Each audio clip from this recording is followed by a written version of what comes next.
все могло бы сложиться иначе. Сын крестьянина из Пензенской губернии мог бы остаться в родной деревне со смешным названием Таракановка. Так и жил бы парень на этой земле, растил хлеб, любил жену, детей.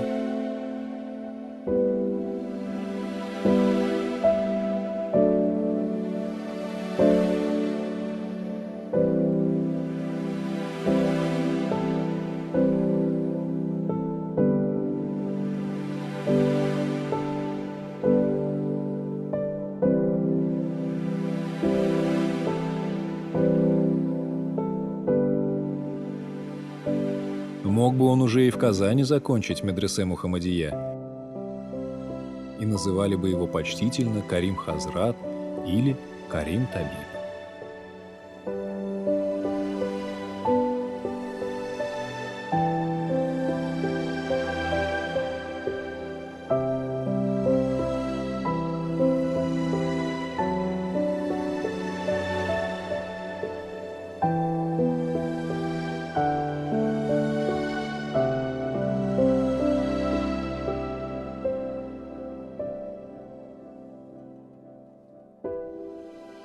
Однако история сослагательного наклонения не терпит. Есть Карим Абы Тинчурин, классик, основоположник, основатель.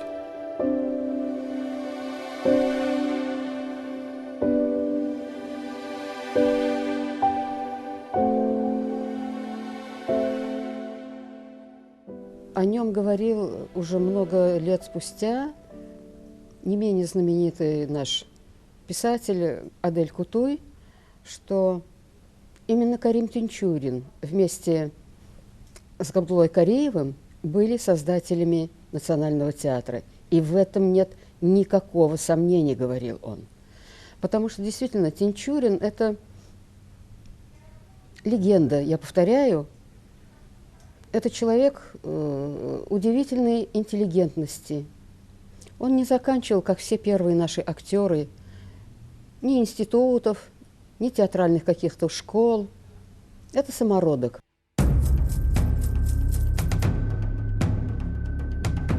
Рожденные революцией, ей же казненные.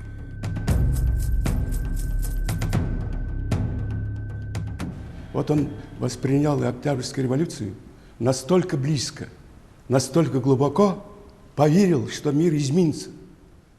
Татарский народ станет совсем другим, получит республику, свою независимость. Вот они поверили в этому.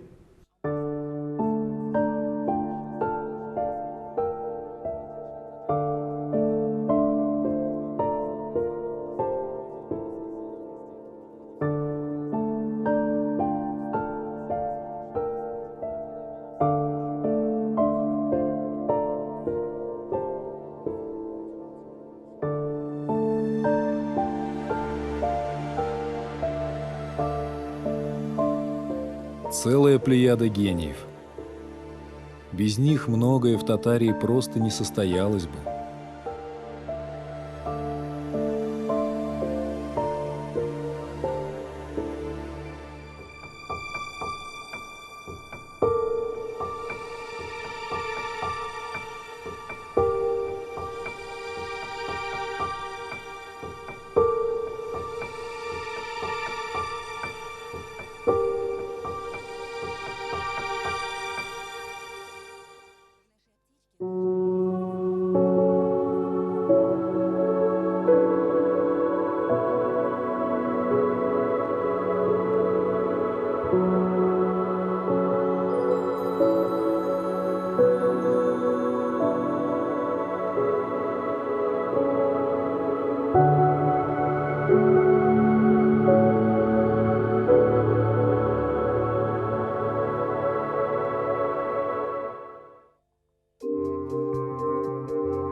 Осень 1926 года.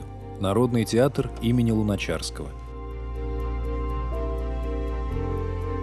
Первый государственный татарский театр в Новой России. Премьера «Голубая шаль».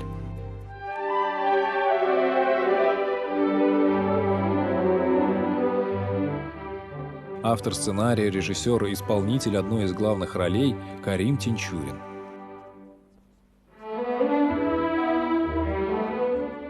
Аншлаг. Зрительный зал переполнен и в первый день, и через месяц, и через год. Впервые труппа Казанского татарского театра может слегка передохнуть. До этого им приходилось разучивать по 70-80 ролей в год. После революции и гражданской в Казани осталось всего-то около 1700 человек. А теперь давайте условно посчитаем количество театралов. Труппа была вынуждена приковывать внимание зрителей любым способом.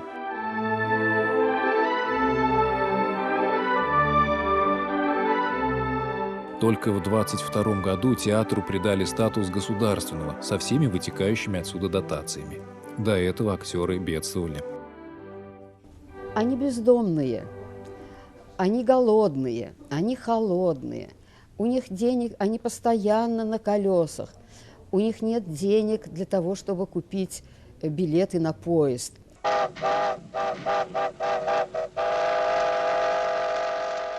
Когда появились женщины-актрисы первые, то покупали билеты 2-3 женщинам, а мужчины ехали зайцами на 3-й полке, под полкой. И даже, это трудно представить, даже есть же в вагонах ящики для угля. Они прятались там. Их ловили, их высаживали. Вы представляете, они мерзли. Вы представляете, как надо было любить это дело, как надо было понимать значение театра для человека, чтобы переносить вот весь этот ужас.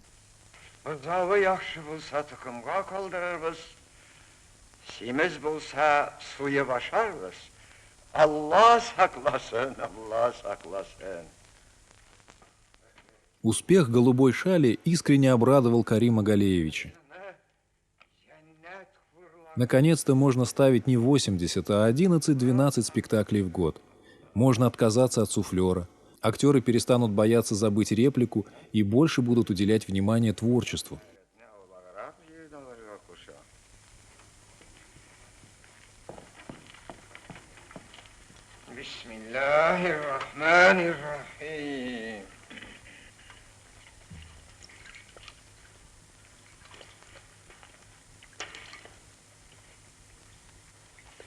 أشهد أن لا إله إلا الله أشهد أن محمدا رسول الله إنا أنزلناه في ليلة القدر ليلة القدر خير من 1000 شهر تنزل الملائكة والروح فيها من كل أمر بسم الله الرحمن الرحيم الله شكرا. Карим Тинчурин в основном над кем смеялся? Он очень сатирик, юморист. Он смеялся мелкими жуликами у татар. Безграмотные муллы, конечно, были образованные муллы среди них. Он смеялся, кто много поженился.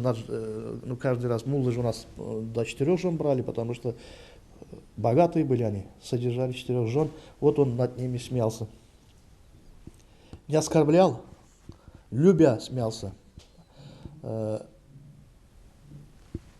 Он такое богатство оставил вот нам. Бери любую пьесу, там менталитет татарского языка, менталитет татарского народа.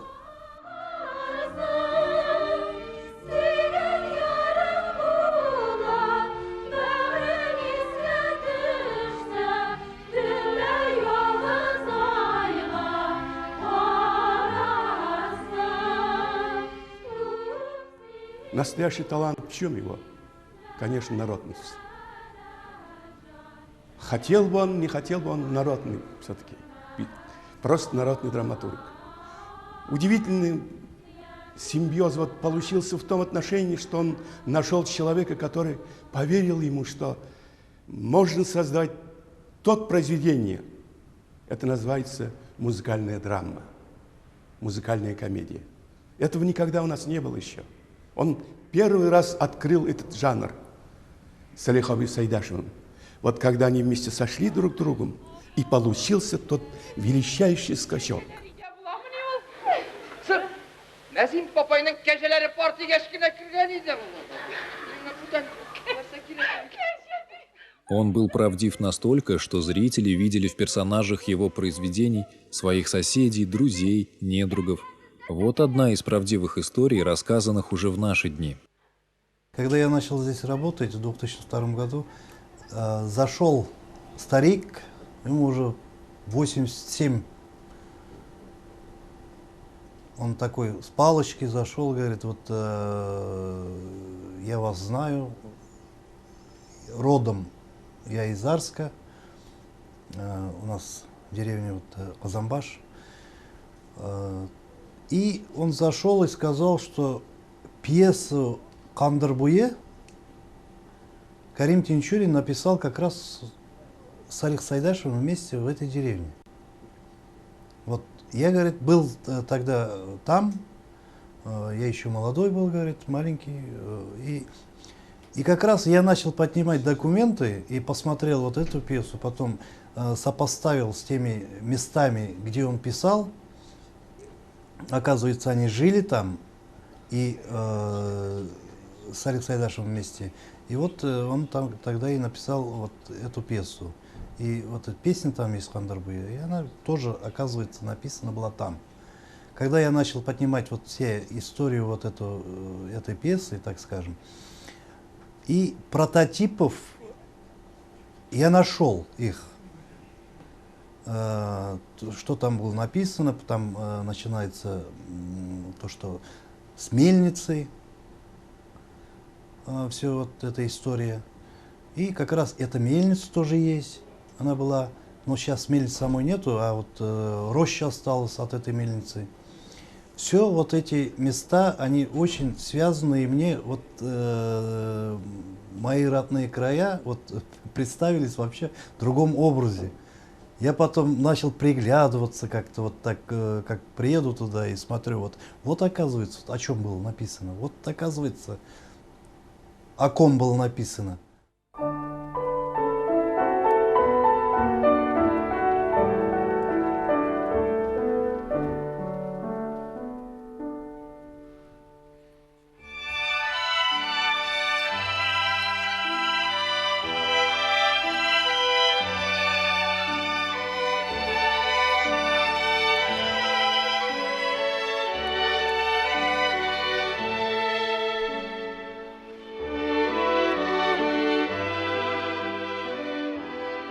Театр стал невероятно популярным. В те времена не было мостов через Булак. Для того, чтобы перебраться из Татарской Слободы на современную улицу Островского, либо на Баумана, где и кочевал тогда Татарский государственный, приходилось балансировать на шатких мостках, перекинутых через озеро. Но это никого не останавливало. Лучше рискнуть праздничной одеждой, чем пропустить любимую постановку. Şulaydır, ana bizi biraz iyileşirsin, var. İşlemek gerek, bekleyin akşam olmuyor, onu ahiret. İstenme. Bu estevuğun. Yaşa! Ne? Otur, iyi. Yaşmayı koyar. Ha? Yaşma, ne? Aş bilmesin de, tege, sangırov. Ay, kuşey. Yok aşağı kırıp çıkarımızlar bizim bunda.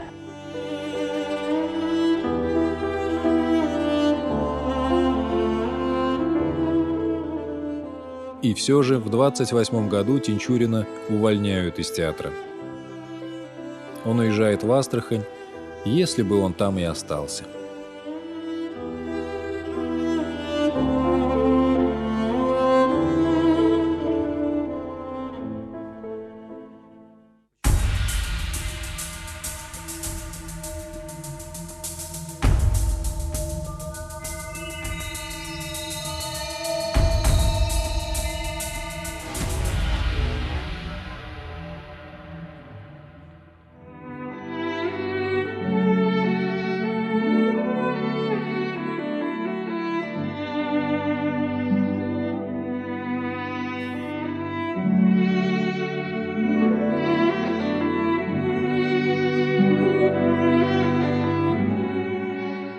Казань притягивает.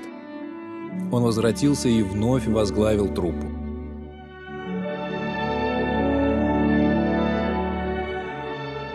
Он слишком любил свое детище, и его любили в театре.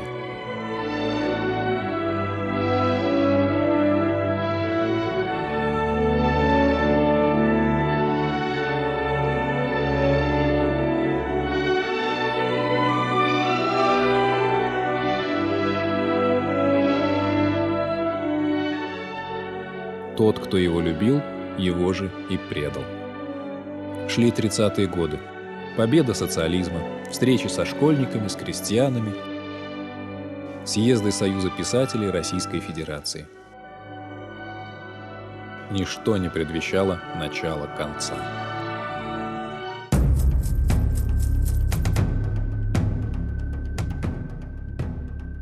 Его выгнали из театра. Просто выгнали. Нашлась определенная группа актеров,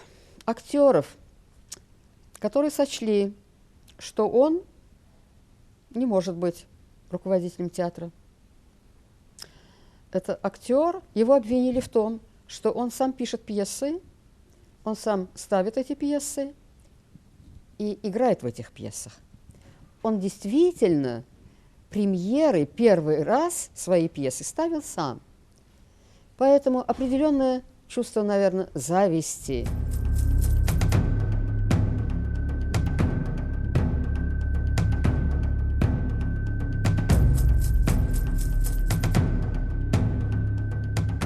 Жена вспоминала потом, Загида ханом Тинчурина, о том, что он вернулся домой, весь какой-то растерянный, потерянный. Он сказал: ты знаешь, а мне сказали, что я ничего не понимаю в театре. И буквально через несколько дней, а вы же знаете, что когда в те годы увольняли с работы, то это означало и арест. И через несколько дней его арестовали.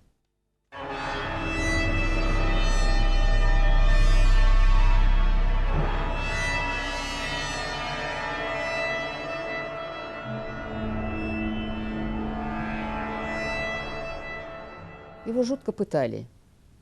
Его избивали до такой степени, что он не мог ходить.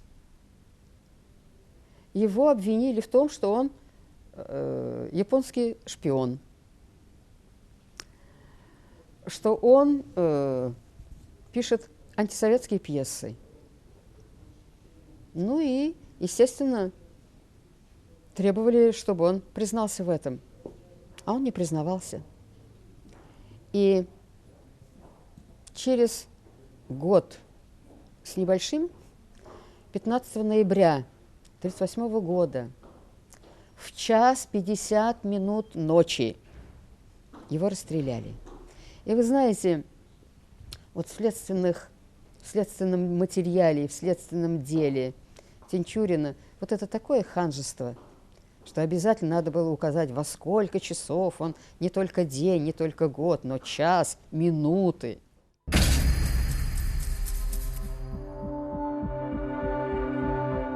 Ноябрь 1938 года, 16 число, 1 час 35 минут. Жизнь Карима Тинчурина оборвалась. Оборвалась целая эпоха развития татарского искусства.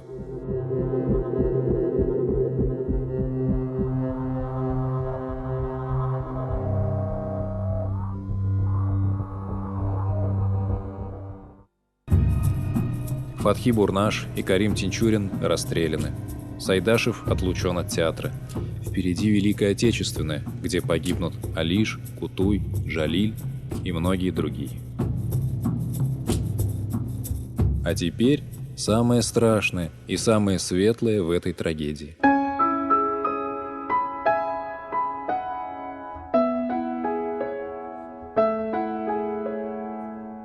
Жена Карима Галеевича, Загида ханум, актриса первой труппы театра «Саяр», вымарана из истории.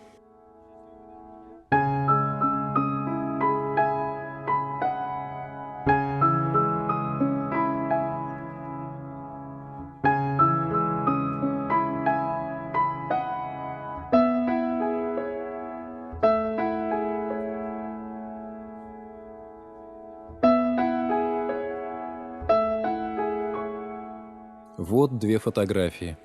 Одна отретуширована по моде конца 30-х.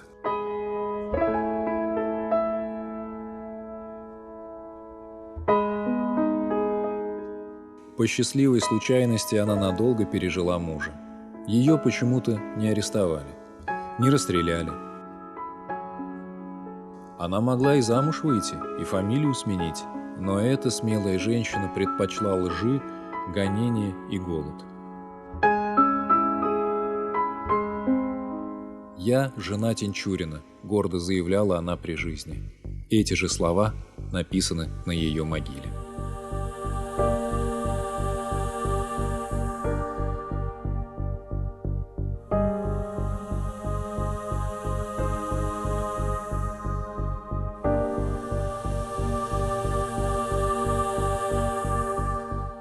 До середины 50-х Загида Ханум не знала, что случилось с ее мужем.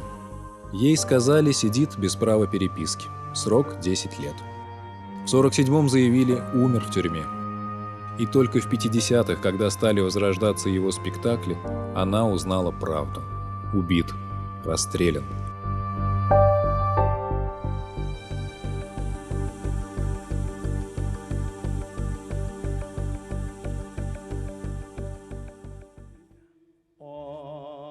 Она до конца не верила, что татарский театр будет таки носить имя своего основателя, что его любимые герои вернутся на сцену и будут радовать зрителя до сих пор.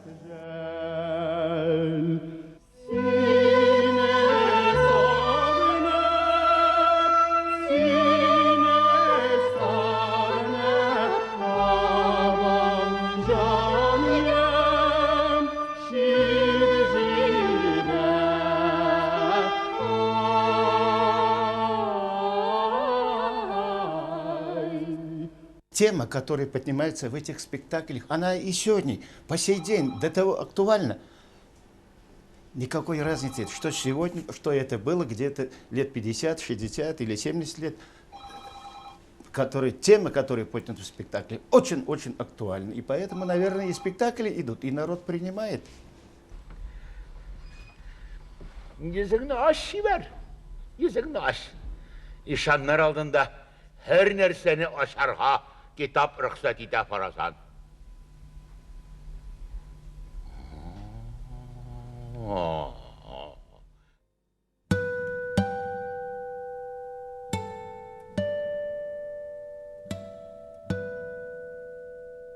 Предназначено свыше остаться в истории, пройти через борьбу, боль и страдания. На радость всем его спектакли до сих пор вызывают аншлаг.